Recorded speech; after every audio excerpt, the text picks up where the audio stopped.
This is The Great Outdoors with Jason White, exploring the great outdoors in Pennsylvania and beyond.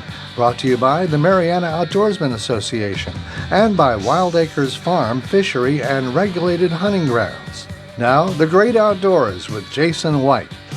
Hello, friends. I'm Jason White. Welcome to The Great Outdoors. Have an interesting discussion and show for you today. We're going to be diving into scent control when archery hunting, along with some different archery hunting tactics. Before I do, I want to give a special thanks to the Mariana Outdoorsmen Association. You can currently join the MOA today at marianaoutdoors.com. If you join now, you get the rest of 2024 for free. I repeat, if you join now, you get the remainder of 2024 for free with an accompanying a 2025 membership, which runs on a calendar year. So basically, you'd get the rest of 2024 free of charge, and then you get all of 2025 until the end of the calendar year. 1,000-yard rifle range, 2.5 miles of private trout fishing, and hundreds of acres of upland bird fields that are stocked regularly with pheasant, quail, and chukar. That being said, additionally, looking at some upcoming events for the organization, this upcoming Friday at 8 a.m., there will be a continental pheasant hunt, which is benefiting the Fayette County Farm Bureau. If you would like to participate in this event, please go to our website, marianaoutdoors.com. You can go to our Facebook page, Mariana Outdoorsmen Association. You can give me a call personally at 724-579-0924. Happy to sign you up. We still have a few spots available for this event.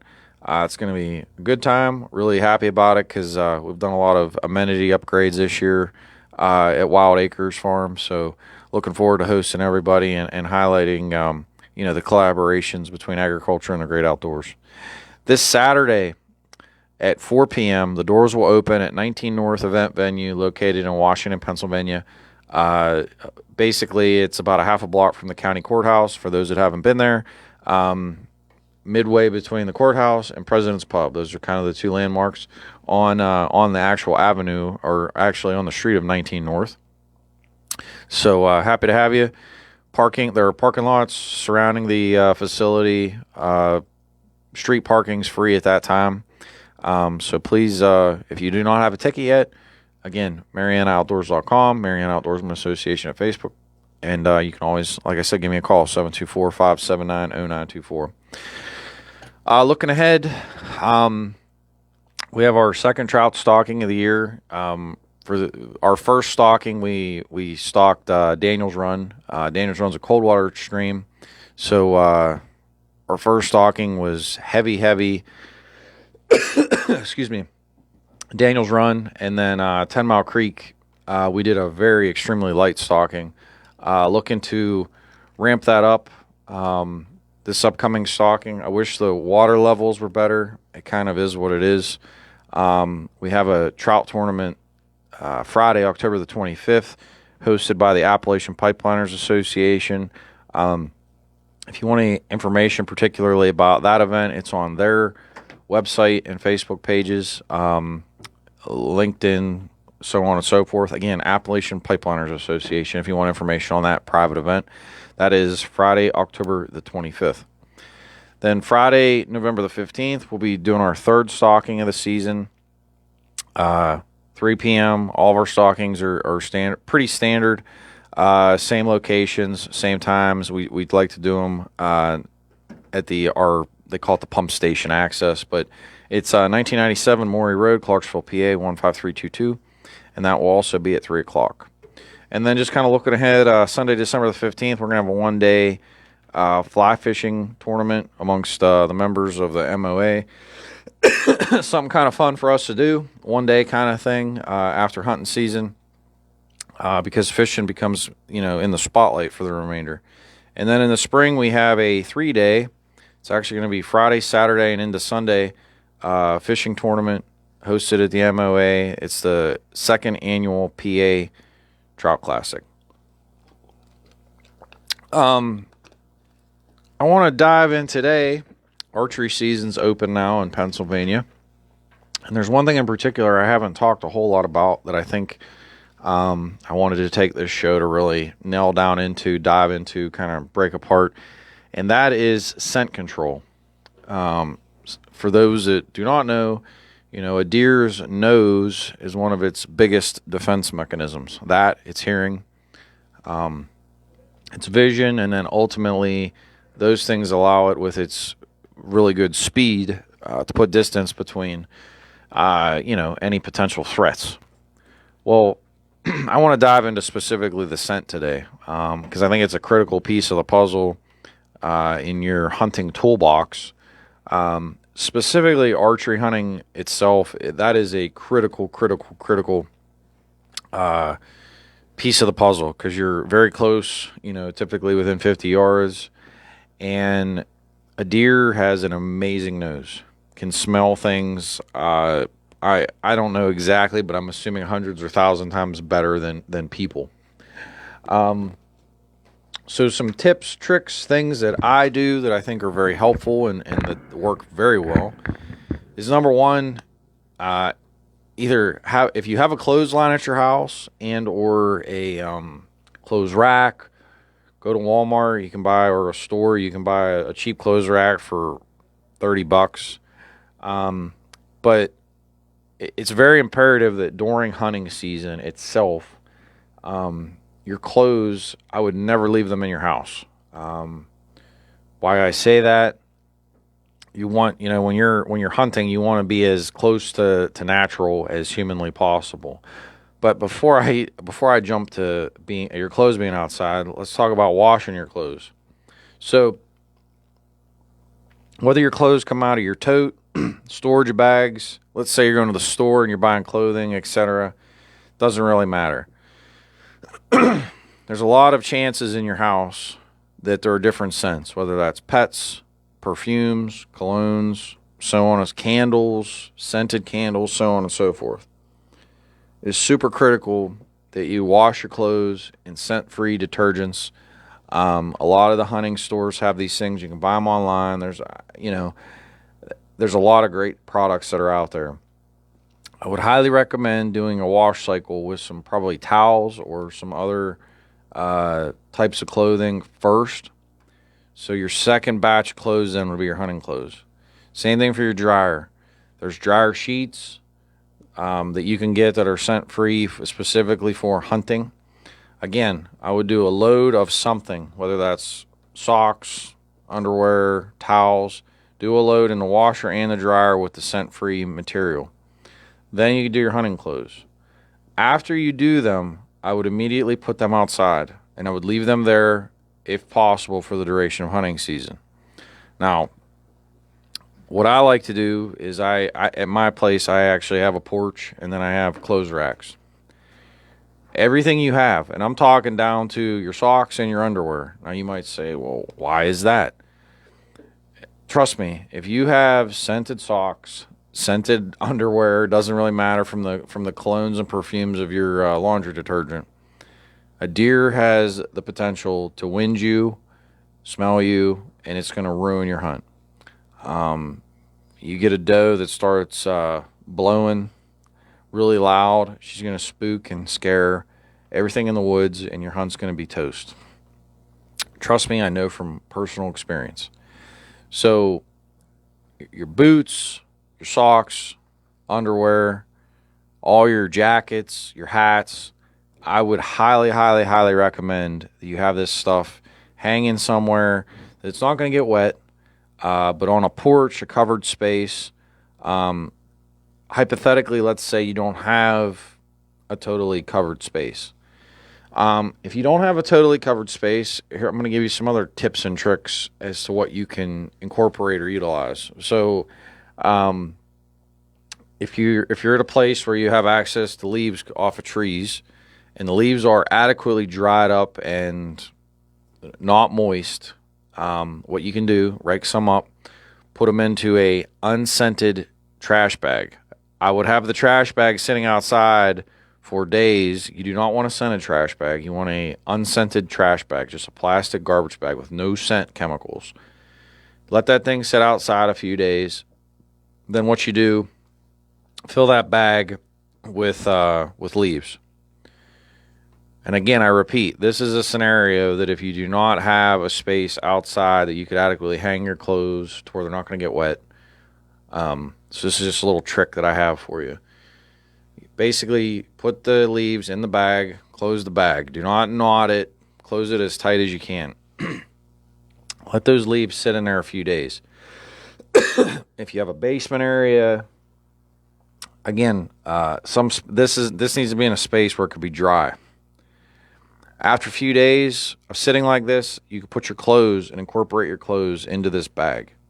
Trust me, as long as it's dry, when you pull your clothes out of there, they're going to smell like leaves. And guess what? When you go out into the woods and you smell like leaves, that is a huge masking of your scent. The whole goal is you want to be as natural as possible to a deer. These little things can help you to be successful, or if you ignore them, can absolutely destroy your hunt. Now, that being said, there are things such as scent wafers that you can buy. There are scent coverings that you can buy. There are things depending on where you're hunting and what type of hunting you're doing. So, like on past episodes, we've talked about like there's acorn scented sprays. There are total masking sprays. There are pine scented sprays if you're hunting in like a pine, like an area where there are pine trees. It all kind of is going to dictate like where you're hunting. If you're hunting in an area where there's a lot of maple trees, then the idea of using the maple leaves and putting them in a bag and kind of using that for your clothing, it's a really good idea. At the end of the day, no matter what you do, you need to tailor your tactics and strategy to what you're doing. There's not a kind of a one shoe fits everybody's situation. I'm lucky I have a porch to where I can hang my stuff up. It's all airing out naturally, so it's all getting, the kind of the natural air is kind of beating on it and making things scent free. But again, I took the tactics of washing my clothes in the scent free hunting detergents. Same thing in the dryer. I did the preliminary in advance, towels, socks, underwear, etc., to get that a couple cycles of scent free. And now everything's outside. The worst thing you can do is, even if hypothetically, let's be hypothetical here. Let's say you go ahead and wash your clothes. That's great. And you just decide that, I'm going to put them in my garage. I'll just use that. And you got cans of gasoline in your garage. Well, guess what? Those gasoline particulates are going to get on your clothing. Same thing in the house. Let's say it doesn't really matter. Let's say it's in a room off of your kitchen and you're cooking whatever it may be, and that scent from that food now gets on the clothes. The deer can smell that. If it seems out of whack, out of character for the natural order of things, the deer are to them, that's a threat. Colognes, perfumes. You do not want to, you want to avoid anything being around this clothing that could impact it in a negative light. So that's another example. If you have any types of, you want to keep everything that is unnatural away from your hunting clothes. I cannot stress this enough. And when I say hunting clothes, I also mean all of your accessories. So your hats, your gloves, your boots, backpacks, so on and so forth, your safety harnesses, all this stuff. It is critical that it is scent free. Now, we're talking about all your gear in advance being properly washed, properly in either storage bins or in bags with leaves or hanging on a porch, or they have even what's called ozone bags you can buy. It all depends. There's so many different things that you can do. But it's extremely, extremely critical and imperative that you understand that scent can literally destroy your hunt. You must understand this. I understand, and there's probably some of you out there saying, well, yes. In an archery situation, in a rifle situation, there's a lot of differentials that go into it. Clearly, if you're hunting and you're trying to shoot 300 yards during rifle season, your scent does not matter nearly as much. That goes without saying. When you're up close and personal, it is imperative, if you're archery hunting, that scent be probably, if not number one of your top priorities during your hunting toolbox, we'll call it. Now, that being said, you have your clothes prepped in advance. Now let's think about this. These are things for you to consider and think about. Gentlemen, ladies, if you're going to use your vehicle as the vehicle to leave your house, I would highly recommend that you consider, or strongly consider, not wearing a lot of perfume or colognes during hunting season. Now, somebody might say, why is that? Well, let's face the realities. If you got lots of cologne on, going on a date, and you're in your vehicle, etc., and that gets on the seats or is embedded into the vehicle, it doesn't matter how great your scent is. Whenever you get dressed in the morning with your clothes, you go to pop into that vehicle, now you've just literally rubbed up on literally the cologne from date night the night before. Little tidbits to think about. These are little things for you to think about and consider for you to be successful. In the morning, let's talk about when you wake up to go on your hunt, okay? Let's say you're going to do a morning hunt. You wake up and you're going to go jump in the shower and take a shower. Number one, you need to have scent-free soap, right? Goes without saying. There's, tons of different options, body washes, shampoos. Highly recommend all of the above. Number two, so you shower. You go to get out of the shower. You grab that towel to dry off.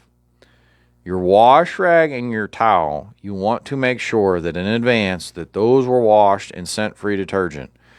It does you no good that if you took a shower in scent-free hunting shampoos, soaps, conditioners, etc., and you get out and you're drying off with a lavender-scented towel, or you washed with a lavender-scented towel. Basically, you neutralized and just flushed down the commode everything that you were basically trying to achieve in a positive light.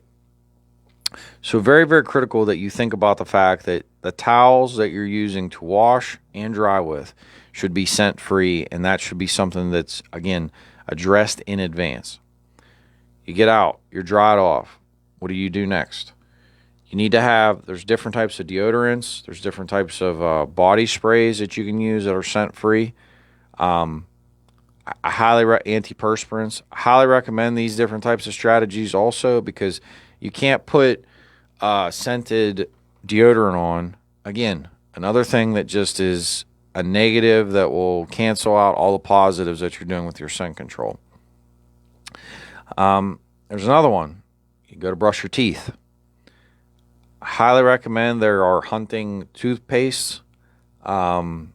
They do not taste the greatest, but never forget when you go out in the woods, mint flavored. I understand you're probably not going to have your mouth open and trying to not breathe out of your mouth too much. But if you do, and you have mint flavored whatever, toothpaste, so on and so forth, that gets into the air, deer catches wind of it, it's a threat against your hunt. Another little thing that you should consider. You go to get dressed.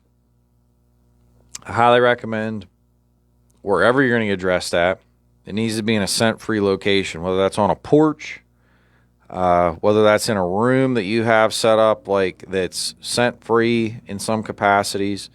The worst thing you could do is, you're putting on your boots in your house, you got pets or you got perfumes or whatever it may be, and you're rubbing up against everything.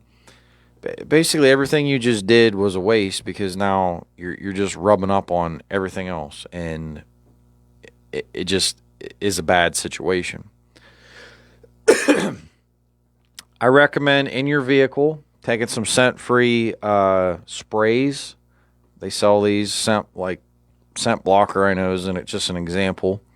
Spray your car seats in advance. That way, if in the past you do use colognes, perfumes, etc., that's a simple and helpful tool towards helping you with scent control, even just getting from A to B. Now, when you get out of the vehicle, they sell a ton of stuff. again, scent control sprays, masking sprays, so on and so forth. All of these things are tools in the toolbox when it comes to your hunt. I'm not recommending one or the other. There's a lot of stuff out there. I know I had Dave from the Apparition Sense on recently on the show, and they have a lot of tremendous products.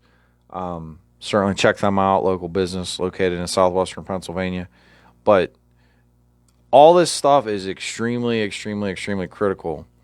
Now, you're walking out into the woods, right? And you're walking, and let's say you start sweating. Holy smokes, what are you going to do? That body odor then is going to really come back to bite you when you get to your location. I highly recommend always taking extra sprays with you.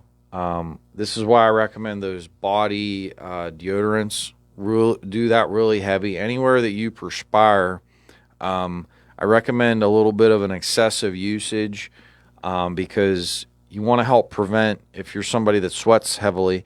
And when I say this, your feet, armpits, chest, any areas that you yourself feel that you get excessive amounts of perspiration, I would highly recommend whenever you're getting dressed in the morning, before you ever get to that point, put on extra deodorant more so than you normally would. Because if you're walking in the woods, let's just say it's a cold morning and your tree stands a long way from your vehicle, there's a high chance that with all the layers of clothes you have on that you could end up sweating like pretty good. Well, you need to try to have adequate amounts of antiperspirant on in advance to help combat that issue. I always take an extra bottle of the spray with me. That way, like up around my head and neck, like if I feel my head sweating, I'll spritz my head a little bit. These are all little things that you can do to help you be successful. Another thing I'll do sometimes is my gloves, my hats, even my jacket. If it's a cold morning and I have a long walk, I won't even put that stuff on. I'll have it in my backpack and I'll carry it with me. And then when I get to my stand, then I'll put it on. Because the worst thing in the world is you get to the other concern with sweating from walking is if it's a cold day, now you run the risk of that stuff going to freeze basically to your body and turn to almost like ice, cause you to basically go not only sweaty with smell, but also then you run the risk of now you're going to get cold. So it's like a double whammy, triple whammy of negativity. That being said, you're in your stand. You get to your stand and now you're, cover yourself a little bit of the cover-up spray. Depending on what time of the year it is, you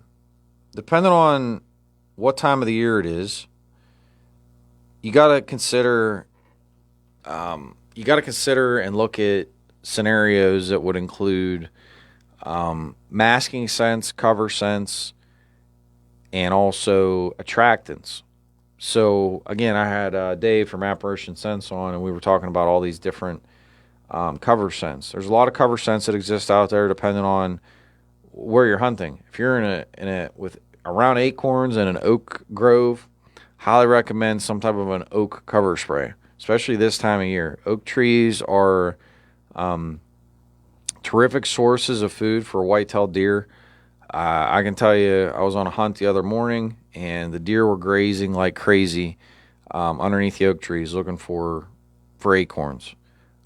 This is a terrific time right now leading up to the rut. So that being said, right now, if you're going to use a cover spray and you're in the woods and you're hunting by oak trees, that type of a cover spray is a great opportunity for you. They even make like wafers that you could put in your totes with your clothes that again kind of put off that kind of an odor like of a acorn. Just different ideas for you to consider and think about. Things that you can do to help mask your odor or your body smell, however you want to say it. Are you hunting, again, near pine trees? Are you hunting near a cornfield? It doesn't really matter. Wherever you are, you need to try to blend in with your natural surroundings. I don't care if you were going out west hunting antelope. If you're out west hunting antelope, let's say in Wyoming, there's sagebrush everywhere, and literally the air smells like sage. So while you're there on that particular hunt, you do not want to smell like acorns. You want to smell like sage. The whole concept of hunting is to blending in with your natural surroundings and being as stealth as possible. So here in Southwest PA, obviously we don't have sagebrush, but acorns are plentiful. Natural, the woods. No one understanding what farms are you hunting near. All this stuff, what are the natural surroundings? Now, all this cover scent stuff and properly washing your clothes and getting ready and brushing your teeth and antiperspirants, all that stuff is critical. Now, some other tools in the tool bag, depending on the time of season, for scent, coverage, and also attractants, you need to be cognizant and conscientious of the rut. Right now in Pennsylvania, I can tell you we're in pre-rut. So what are some identifiers that you would want to look for to know like when you'd want to use different attractants or lures or coverage scents? Well, one big thing is identifying scrapes in the woods, which these are things that through time you'll just kind of pick up and see. Scrapes are areas that could be 12 inches in diameter to, I've seen them 2 to 3 feet in diameter, to where a deer literally takes their foot, scrapes the ground, goes to the bathroom on the ground, and then typically there will be a limb about head high that they will rub their face, their glands on to mark their territory. These are like territorial actions by whitetail male bucks. So when you see that, that's when the rut's really getting ready to start. Also, rubbing on trees. These are also territorial markings. So when you see trees that are rubbed, the bigger the tree, the bigger the buck. Just remember that. The bigger the tree, the bigger the buck. Typically, I've seen telephone poles rubbed on. You get any tree that's bigger than 4 inches is typically a nice size quality deer, that's for sure. So the bigger the tree, the bigger the deer. It typically correlates very well. So these are some things for you to watch and look at. If you're out hunting also, just watch what the deer are doing. I was on a hunt this past week, and I actually had a doe come running by me. Sure enough, about a minute later, here comes a spike buck. That's a telltale sign that the rut is getting ready to get started. So when you see these little things, the scrapes, the rubs, the deer starting to be on the move, this is when you can start incorporating mock scrapes, the scrape ropes, the orbital glands, the scrape on the ground, like those types of things. Like these are all opportunities to incorporate these different lures and attractants that the deer would potentially come to. I think these are all critical tools in the toolbox for sure. But you need to use them at the right time. Like if you go and do this stuff that I'm talking about right now, let's just say opening day, there's a high chance that none of that stuff's ever going to work in a million years, because the does are not, the bucks aren't rutting yet, the does aren't in heat yet, and you're basically putting something out that they're just not interested in because it's naturally not happening. So when the deer get into what I would call peak rut, and you see high volumes of activity basically through the duration of the day, this is when your scrape dirt, your doe estrus, and there's a lot of varieties of things that you can get out there. Again, your hemp ropes for for your mock scrapes or for existing scrapes. If you can utilize an actual active scrape area, to me it's more effective. But mock scrapes and mock rubbing branches are certainly tools in the toolbox. But all of those things also help with cover scent, because it's a scent that's out there that's either drawing. You either want to either not be existing at all, or you want a scent that's going to draw them. It's one or the other. The worst thing you can have is unnatural scents that would negatively impact your hunt. And I can tell you, deer are finicky.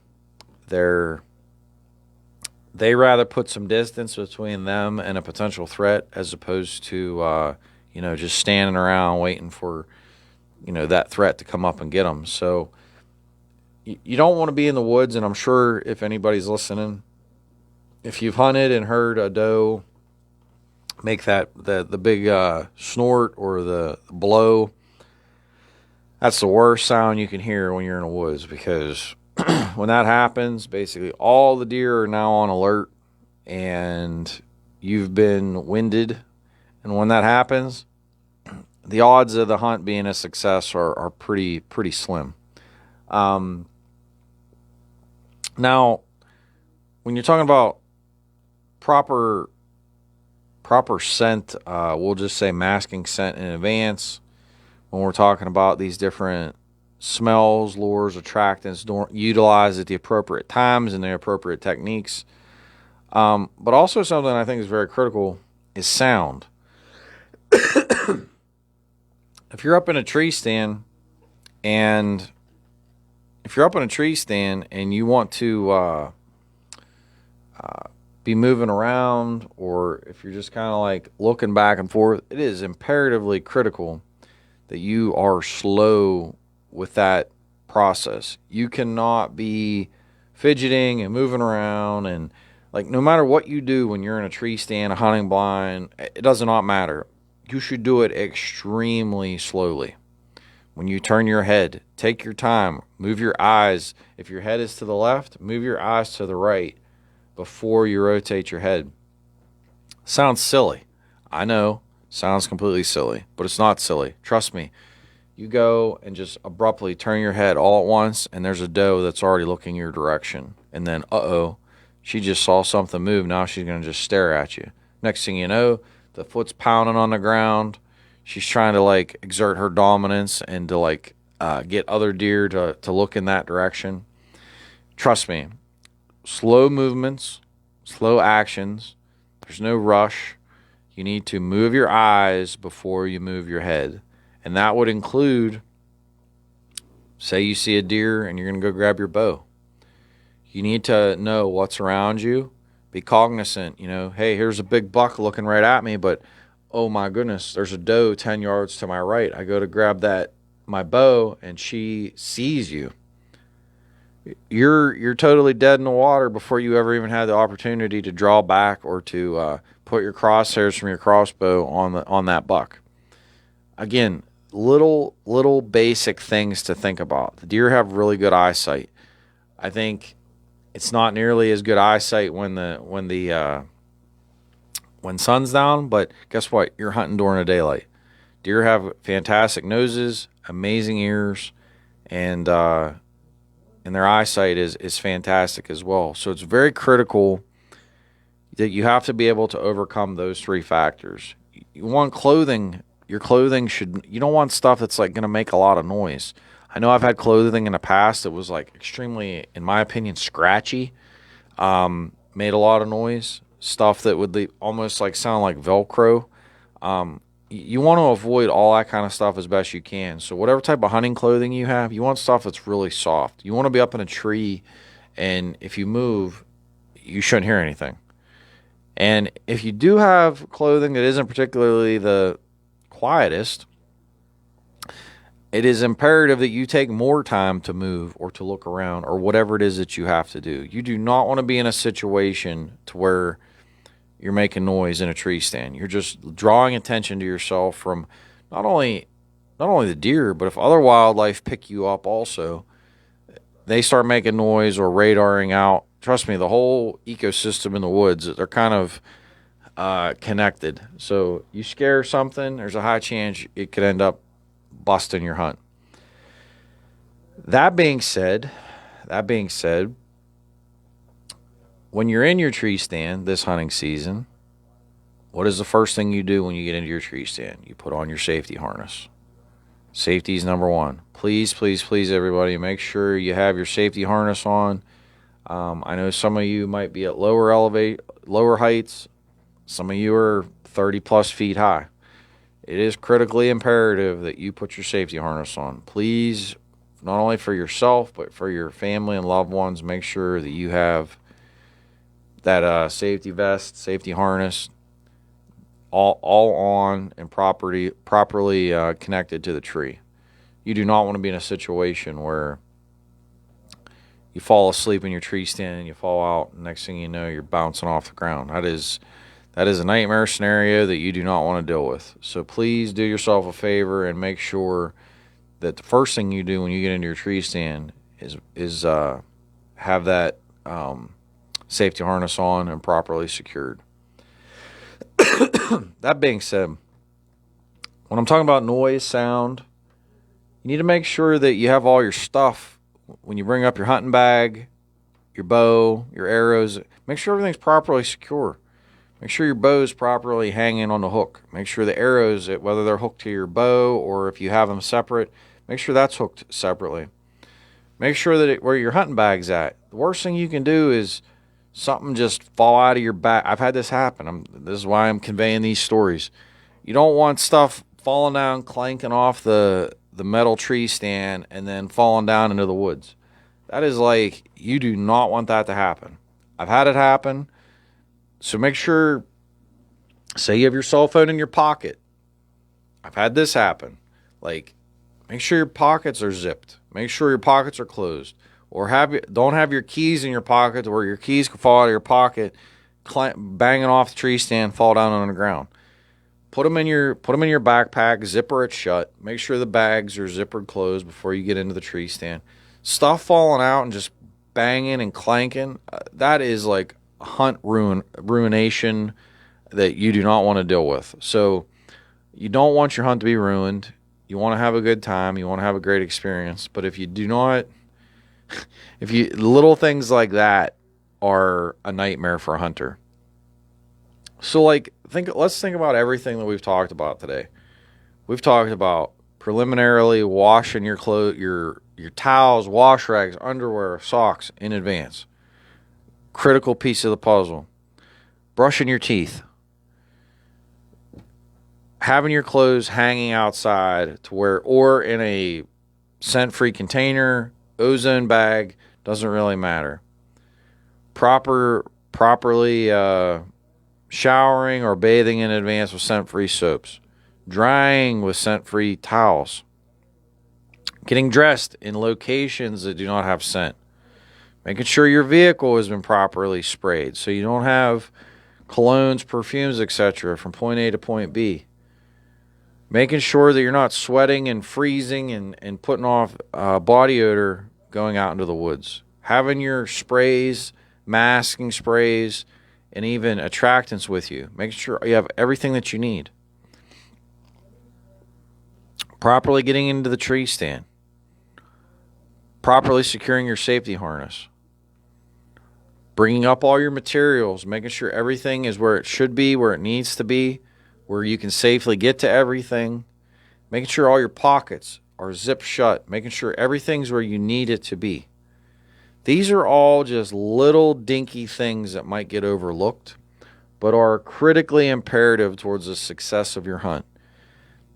I assure you that if you take the time to do these little things, in addition to the things we've talked about in past episodes, about making sure your tree stands in a good location, making sure you properly cleared your shooting lanes, making sure that you properly have not only maintained and utilized your bow in advance, but have practiced and are properly maintaining it through the hunting season. Critical pieces of the puzzle. If you do all these little things, which at times, once you do them so much, you don't even have to think about it because they become part of like the normal process. If you do these things, I can assure you your odds of success have drastically gone up into a positive direction. And with that being said, I wish each and every one of you nothing but success this hunting season. I hope these tips can be helpful to you. I'm sure that, I'm sure a lot of you utilize and incorporate maybe all these things already. Some of you, maybe bits and pieces. There's a lot of other tactics and strategies that are out there, so don't take my advice as the one shoe fits all.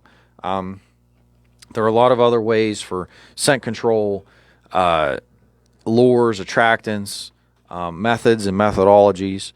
But I hope this will be helpful for you. We have a long hunting season, and I'm sure it's going to be a huge success. That being said, I want to circle back. I want to go over all the upcoming events for the Marion Outdoorsman Association. Again, this upcoming Friday, the Fayette County Farm Bureau is hosting a continental pheasant hunt. That's at 8 o'clock at Wild Acres Farm, 1997 Maury Road, Clarksville, PA 15322. And before I go forward, all these events are on Marion Outdoorsman Association at Facebook and MarionOutdoors.com. And as always, you can give me a call at 724-579-0924. Sportsman and Energy Gun Bash this Saturday, 4 o'clock till 9 o'clock, 19 North Event Venue located in Washington, Pennsylvania. Thursday, October the 24th, trout stalking number 2 of the season. Now we're going to put fish into 10 Mile Creek extensively and again into Daniel's Run. That'll be at 3 p.m. Thursday, October the 24th, 1997 Maury Road, Clarksville, PA 15322. Trout stalking number 3, Friday, November the 15th. Again, 1997 Maury Road, that's Wild Acres Farm. 3 p.m. Sunday, December the 15th. That'll be the 2024 Winter Fly Fishing one-day tournament amongst MOA members. I really look forward to seeing everybody for that. I think that's going to be a fun event. And then the big one is the 3-day tournament, Friday, May 2nd, Saturday, May 3rd, and then it'll end on Sunday, May the 4th at noon. That is the 2025, which is the second annual PA Trout Classic. Really look forward to seeing the folks from across the whole state of Pennsylvania. But for now, I'm Jason White. This has been The Great Outdoors. Have a great week, and I'll talk to you next week. See ya.